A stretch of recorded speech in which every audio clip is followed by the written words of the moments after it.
Aquí comienza el informativo semanal de la Red de Comunicadores del Campo Popular, CCP, información y análisis de noticias y actualidad. ¿Qué tal? Buenas tardes. Estamos con Diego Rossi, licenciado en Ciencias de la Comunicación, máster en Administración y Políticas Públicas, además profesor adjunto de la carrera Comunicación y Planificación de la Comunicación en la Universidad de Buenos Aires en la carrera de Ciencias de la Comunicación y además especialista en comunicación política a nivel nacional, provincial y municipal.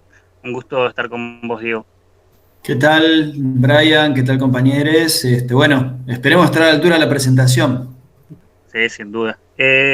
Diego, en una época donde todavía seguimos atravesando la dificultad de la pandemia, quería preguntarte, conforme al decreto que hace unos cuantos meses dictó el presidente Fernández acerca de declarar a la Internet y a los servicios que tienen que ver como TIC como esenciales. ¿Cómo afectó ese decreto a las cooperativas? ¿Si ayudó con algún tipo de recurso? ¿Y cómo van articulando las cooperativas con el Estado Nacional conforme a poder prestar esos servicios en los lugares donde quizás no es negocio o no hay un excedente eh, que les impulse a las empresas privadas a instalarse en esas localidades? Bueno, mira, la verdad es que entramos a hablar de Internet sobre la base de tendidos de las dos grandes telefónicas, las que se separó la vieja Entel en la década del 90, y después, bueno, vino Claro como tercer prestador de telefonía móvil. Son los tres prestadores más importantes, ¿no? Telefónica, Telecom y Claro. Sabemos que son prestadores fuertes, integrados y con ramificaciones fuera del país. En el caso de Claro, el dueño es uno de los principales millonarios del mundo. En el caso de Telecom, está fusionada con el grupo Clarín, y Telefónica, si bien no es lo que era la vieja Telefónica de España con ramificaciones en toda América Latina, sigue teniendo preeminencia. Después el panorama lo podemos completar con DirecTV, con un montón de cableras y demás. Vos me preguntabas por las cooperativas. Nosotros en el conurbano, en el área metropolitana, no estamos acostumbrados a convivir con cooperativas de servicios, pero más de 500 localidades o ciudades de nuestro país sí. En algunos casos son prestadores dominantes, es decir, la principal posibilidad que tenés para tener internet, para tener televisión por cable, puede ser a través de una cooperativa. Es una situación distinta. Y lo que tienen las cooperativas es que para sobrevivir, porque fue creada justamente por una cantidad de ciudadanos, de gente de ciudades a las que no llegaba la vieja Entel o no llegaban las telefónicas, tienen un modelo asociativo entre sí mismas y en federaciones, porque si no, no les llega la economía de escala. Algunos teóricos del neoliberalismo decían que las cooperativas iban a tender a desaparecer cuando las empresas grandes avanzaran en su concentración y convergencia, pero no fue así. Todo lo contrario, empieza a haber clarísimas señas de que por virtuosismo de mercado quedan millones de compatriotas afuera, quedan muchos hogares sin servicio o con servicios caros, ¿no? El tema de la tarjeta del prepago, paradójicamente, para la gente que no puede pagar un abono, termina siendo más cara por unidad de medida, por el costo de cuántos minutos podés hablar o cuántos megas podés bajarte, lo cual es una situación de tremenda injusticia. Esto, la verdad que nadie se animó a poner el cascabel a ese gato, usando una vieja metáfora. En el gobierno de Cristina tuvimos la ley argentina digital en el año 2014, pero rápidamente vino el 2015, ya estábamos con el conflicto por la ley de servicios de comunicación audiovisual, con lo cual el macrismo decidió olvidarse de esa ley o borrar las partes que más estaban para preparar el terreno para la megafusión. Entonces, con el discurso de la modernización y la transparencia, terminaron generando desregulación y más concentración.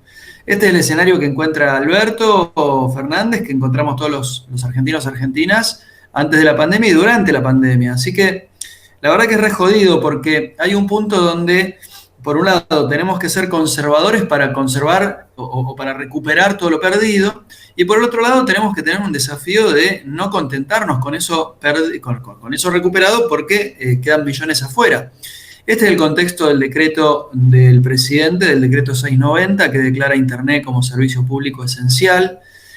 Y es el contexto del pataleo de estas empresas que les comentaba, que siempre se juntaban entre tres y fijaban las reglas de facto. Luego estaban las reglas de las leyes o las regulaciones, pero las reglas de facto era una mesa entre muy pocos. Ahí tampoco podían acceder las cooperativas u otras formas de economía social. Así que el esfuerzo ahora es aplicar un concepto que se llama regulación asimétrica, que significa que no es que para todos la ley es igual. Para los que tienen una dimensión determinada y una capacidad de armarte los combos y de confundirte para que vos garpes, y si no te gusta, bueno, llamás al call center, te hacen un descuento del 20, del 30, pero ¿quién paga esas promociones? Esas promociones las pagamos nosotros. Entonces, desarmar ese enredo, que no es un enredo porque la política fue imperfecta, es un enredo porque había grandes dominantes que fijaban las reglas de juego. En la Argentina, ese es el trabajo por delante y el trabajo que puede ir para atrás en un punto porque apelan a la justicia, te hablan de que no va a haber inversiones y todo eso es un cantito que nosotros sabemos que a mucha gente le entra, especialmente a los fiscales, algunos fiscales y jueces. Hablando de eso, recientemente habían conseguido una cautelar en la Cámara en lo contencioso administrativo en Capital, ¿no? Sí, nosotros conocemos lo que es el forum shopping, es decir, presentar varias demandas a través tuyo o de terceros, ¿no? No se presenta el grupo Clarín porque no se ensucia las manos, entonces se presenta una televisora de cable, se presenta otro grupito de prestadores de internet. Básicamente la tensión es entre regulación como política pública y como forma de inclusión versus quienes creen que el mercado es el que te incluye y garpando lo que puedas vas a tener lo que te merezcas. Y lamentablemente hay mucha gente que cree eso. Es complicado la deconstrucción o la reconstrucción de un sentido común donde las mayorías, no te digo que todo el mundo esté representado y participando, pero sí entender que necesitamos, por un lado, una tarifa social para gente que está en la lona, gente que necesita, así como el colectivo en el área metropolitana tiene una tarifa social, o la luz eléctrica, el gas en muchos lugares del país. Bueno, Internet tiene que tener una tarifa diferenciada. Lo que pasa es que el debate es quién garpa eso. Y entonces dice, bueno, hagan un fondo y ustedes que son el Estado y que tiene tantos recursos y que cobran tantos impuestos, páguenlo.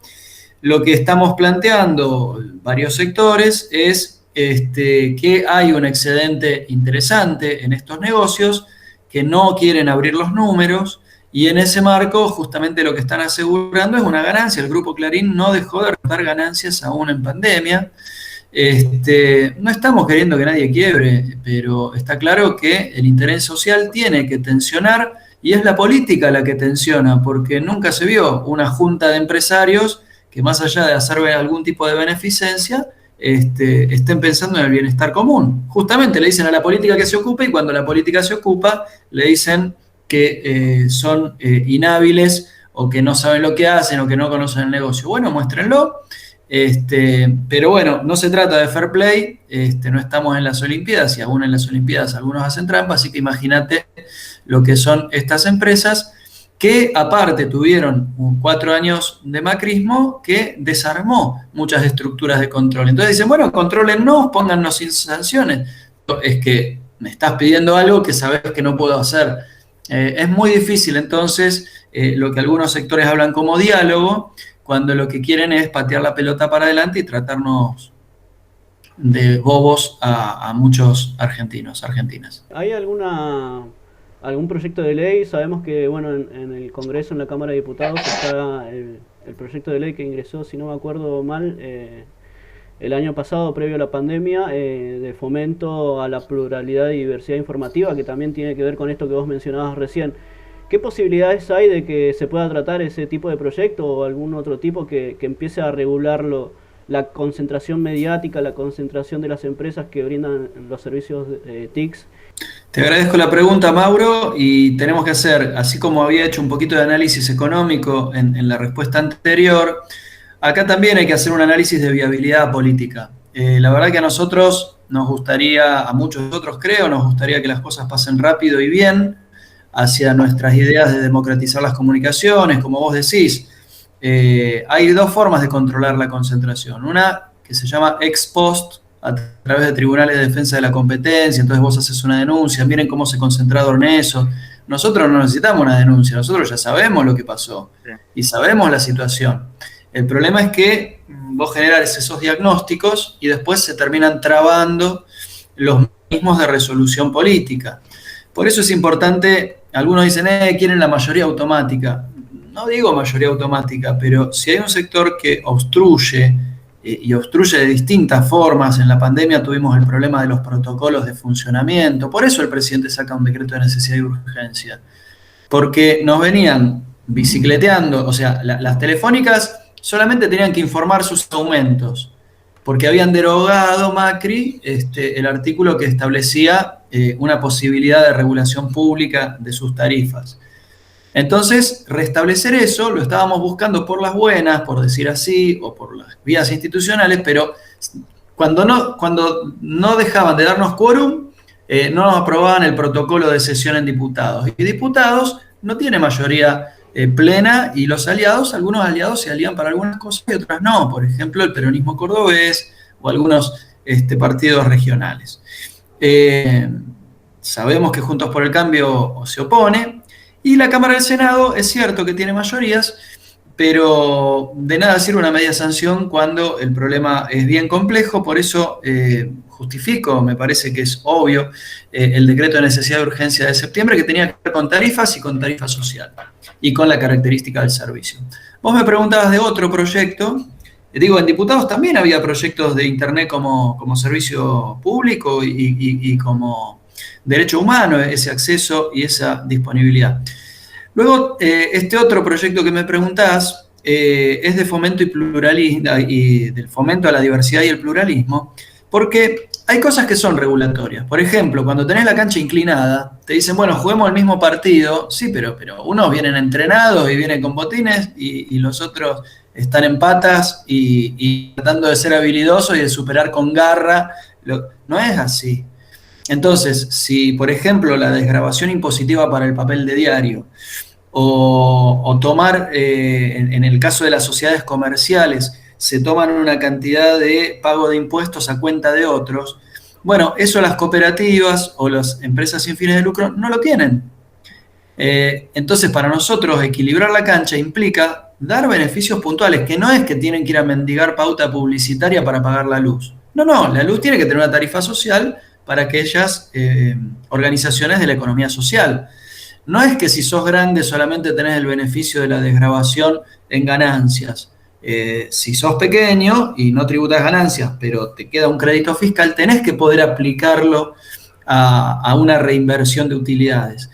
Entonces, por ahí les hablo en un lenguaje un poquito técnico, pero a veces no se trata solo de la publicidad, del reparto de la publicidad. La publicidad que la usa el gobierno para difundir los actos de gobierno, y discutiremos a quién se la da más y a quién se la da menos.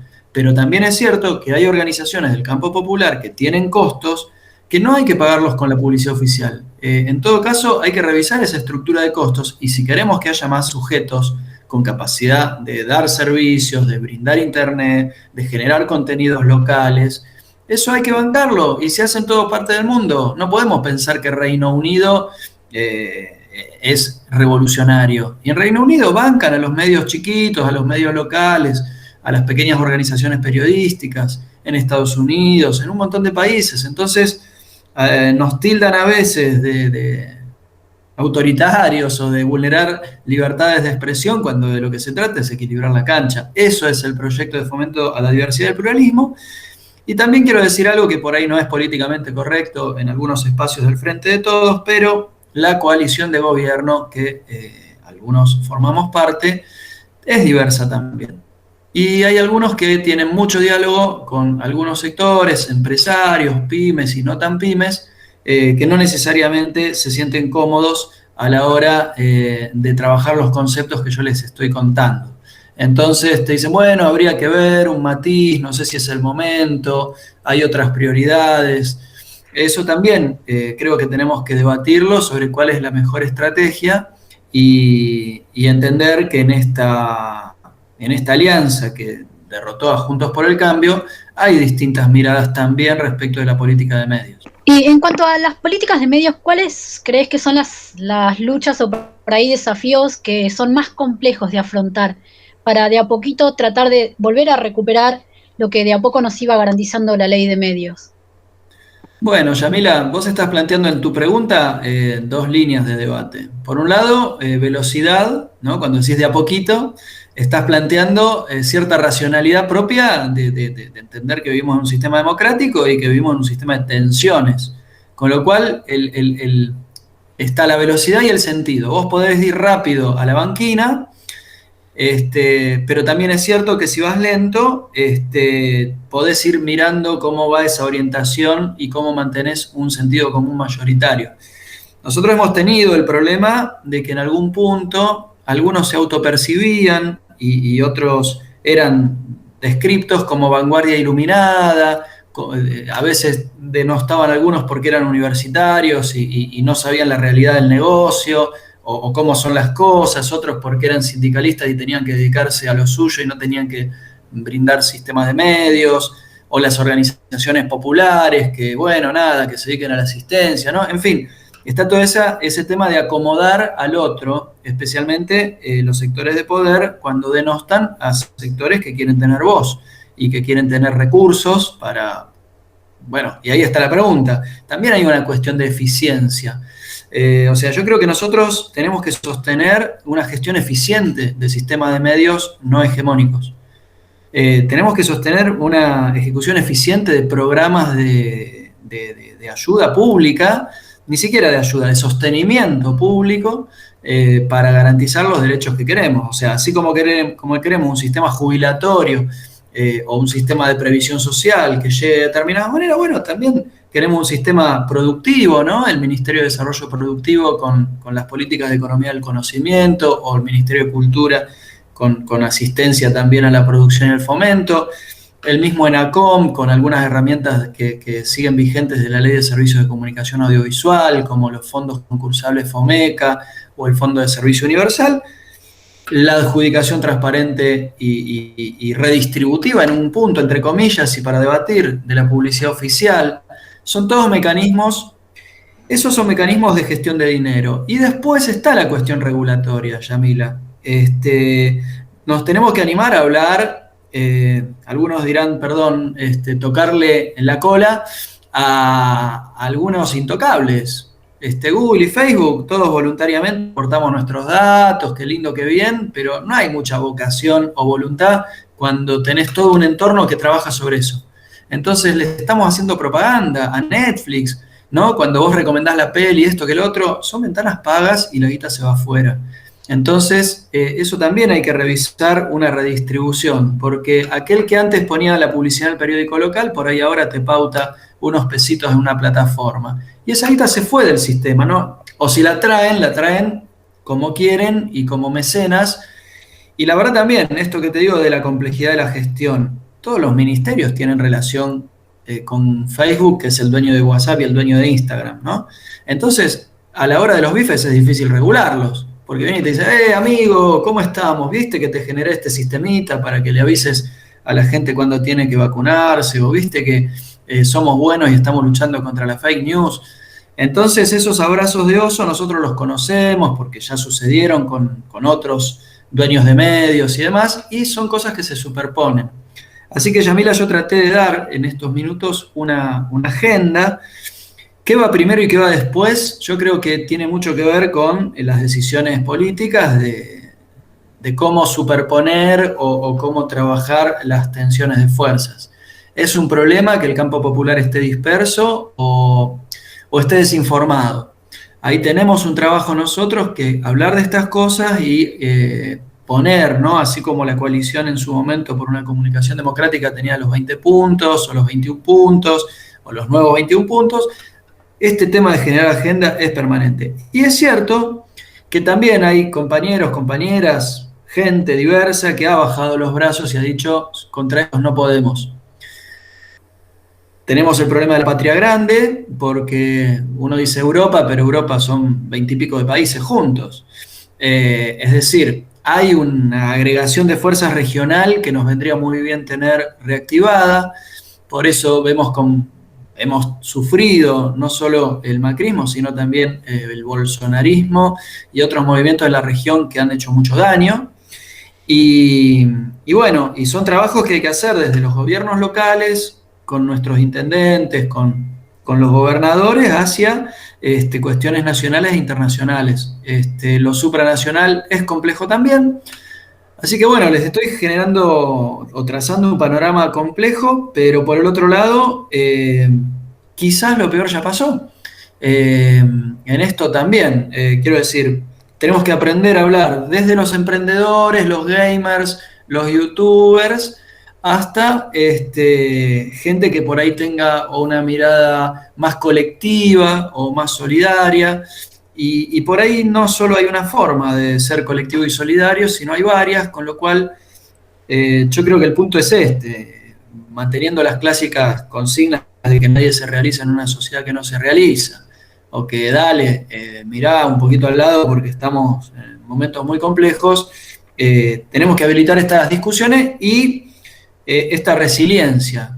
Como vos decías, poquito a poquito, y la verdad que sí, probablemente no es un momento de revolución, está desarmada la mirada revolucionaria, con lo cual creemos en la reforma. Aparte no queremos estar a los cuetazos, pero sí tenemos que tener una voz para poder decir y plantear y exigir a la dirigencia que fije postura, aunque sea borrado de algunos lugares, ¿no? Tenemos el fenómeno de la cámara de eco, es decir, la gente que habla solamente con sus pares, o la gente que consume medios solamente de los que le gusta, de su lado de la grieta, y los políticos ahí también tenemos un desafío, si nos consideramos animales políticos, bichos políticos, de poder hablar con todos, de también poder,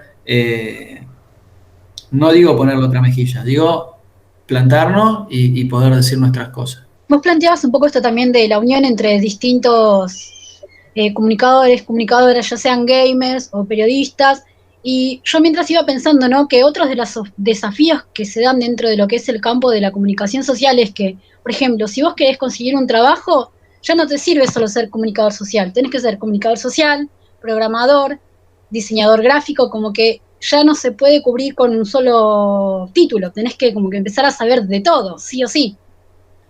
Bueno, ahí hay una tensión, ahí ya te hablo más como profe universitario, hay una tensión entre especialista y generalista. Depende qué trabajo, ¿no?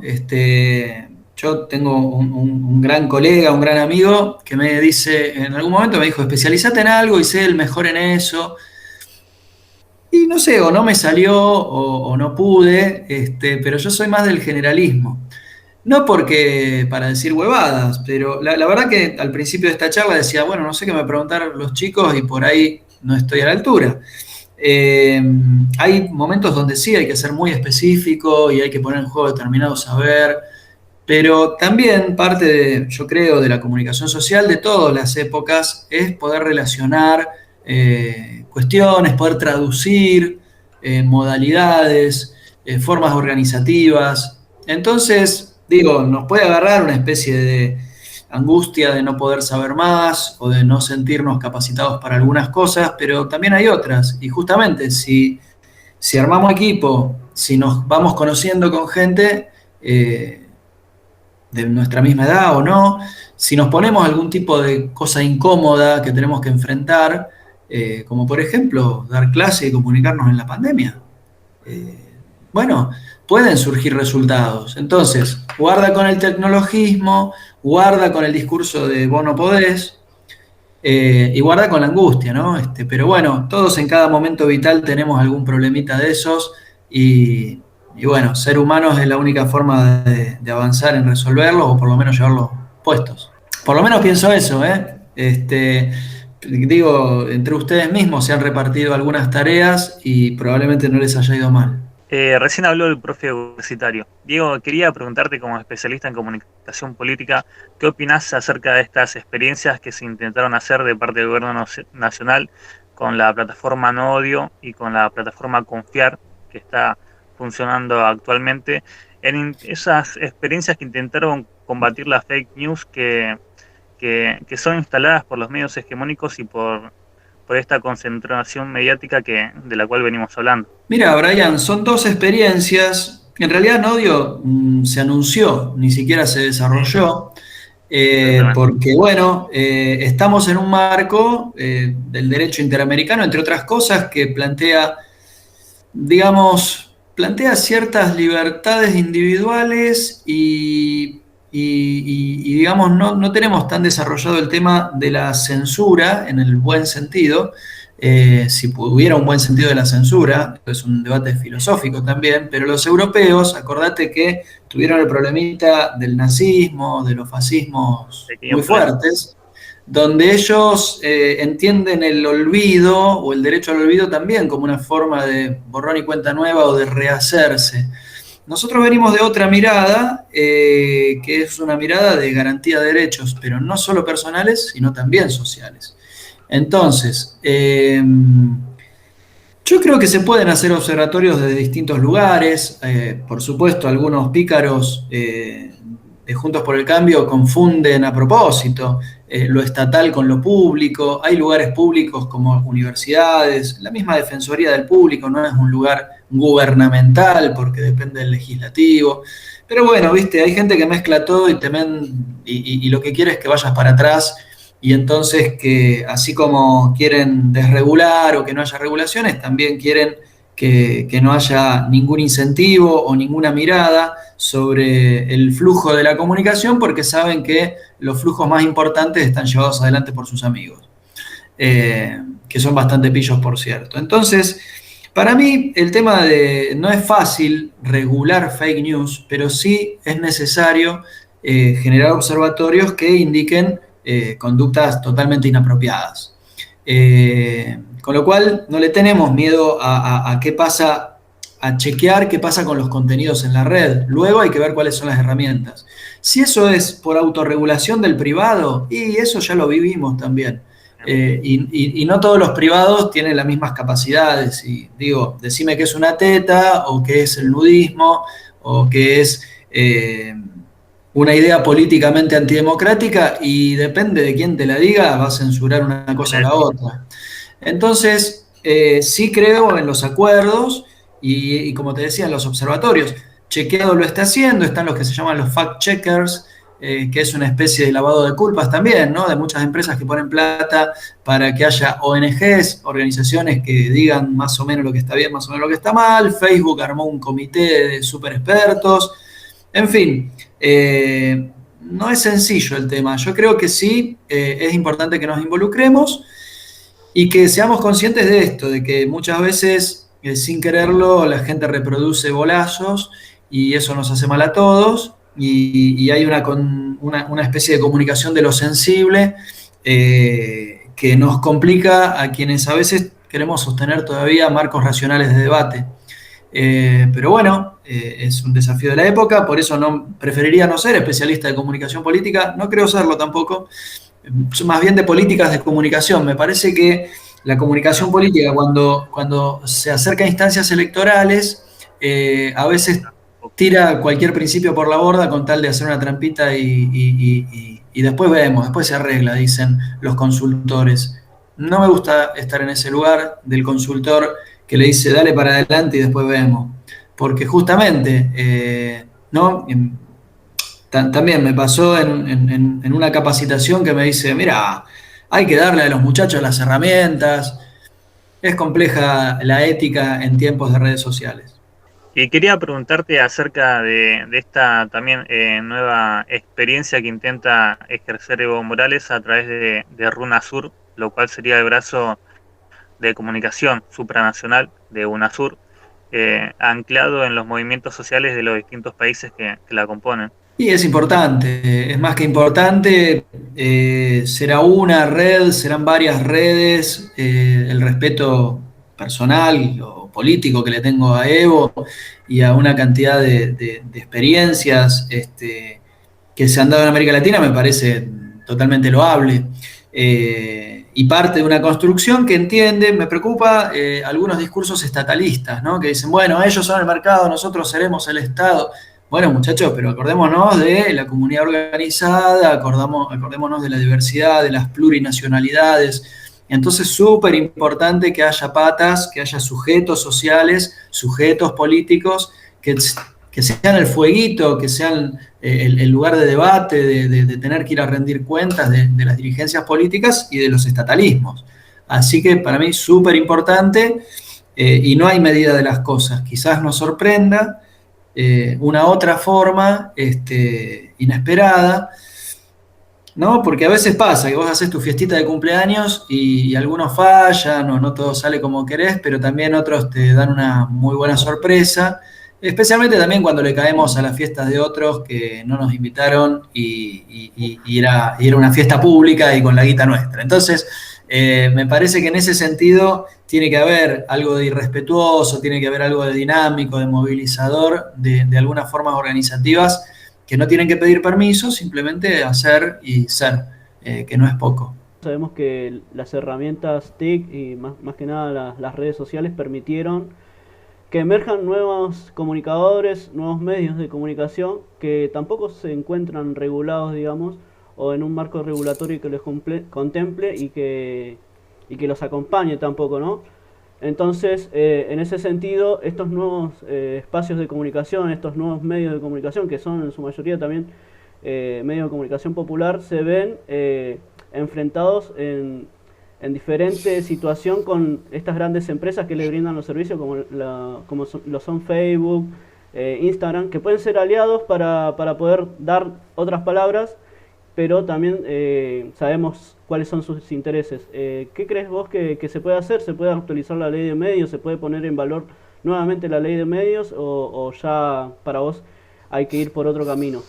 Mira, creo que me hiciste 2 o 3 preguntas, porque por un lado sí que hay que actualizar la ley de servicios de comunicación audiovisual, entendiendo, yo creo que no hay que resignar el audiovisual a la tele, a la radio y tal, sino que todo aquello que se prepara para ser distribuido por cualquier soporte y que tenga un contenido simbólico, ya sea de ficción, no ficción, formato largo, formato corto, es audiovisual.